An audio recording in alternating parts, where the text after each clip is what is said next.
Welcome to ETV prime. Chandrababu Naidu గారికి ఆయన గురించి ఆయన మాత్రమే చెప్పుకోవడంలో ఒక సాటిస్ఫాక్షను, లేకపోతే ఆయన గురించి వేరే ఎవ్వరూ సరిగ్గా చెప్పలేరని సందేహం తెలీదు గానీ, సమయం, సందర్భం లేకుండా చెప్పినవే మళ్ళీ, మళ్ళీ ఆయన గురించి చెప్పుకుంటూ ఉంటారు.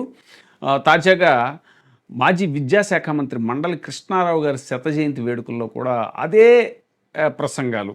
క్వాంటమ్ వ్యాలీ తీసుకొస్తున్నాను, హైదరాబాద్‌లో ఐటీ నేనే కనిపెట్టాను, సెల్ ఫోన్లు నేనే ఫస్ట్ టైం ఇనిషియేట్ చేశాను, అప్పటికింకా ఇండియాలో సెల్ ఫోన్లే రాలేదు అంటూ మళ్ళీ అదే పాట పాడుతున్నారు అంటూ సోషల్ మీడియాలో ఒక చర్చ జరుగుతుంది. హైదరాబాద్లో మీరు చూస్తే హైటెక్ సిటీ, ఐటీ. ఇప్పుడు నేను మాట్లాడేది క్వాంటమ్ వ్యాలీ, ఆర్టిఫిషియల్ ఇంటెలిజెన్స్. ఒకప్పుడు ఇండియాలో సెల్ ఫోన్స్ ఉండేటివి కాదు. అప్పట్లో నేను సెల్ ఫోన్ల కోసం మాట్లాడుతూ ఉంటే అందరూ నన్ను ఎగతాళి చేశారు. ఒక మాటలో చెప్పాలంటే 420 కూడా అన్నారు.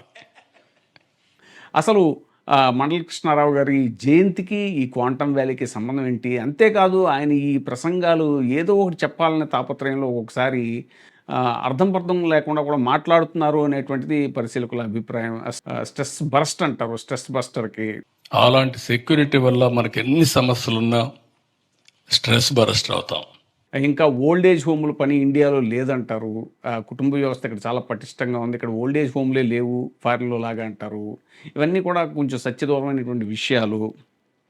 కొన్ని దేశాల్లో 60 సంవత్సరాల వరకు కష్టపడి ఆఫ్టర్ 60 years ఓల్డ్ ఏజ్ హోమ్లో ఉండే పరిస్థితి వస్తుంది. కానీ భారతదేశంలో ఓల్డ్ ఏజ్ హోమ్ అనే సమస్య లేకుండా పిల్లలు, కుటుంబ సభ్యులు అందరూ కలిసి ఉండే ఏకైక వ్యవస్థ అది భారత వ్యవస్థ.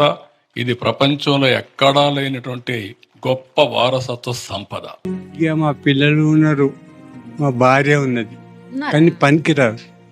20 ఏళ్ళ సంది వాళ్ళకి నాకు లింక్స్ లేవు.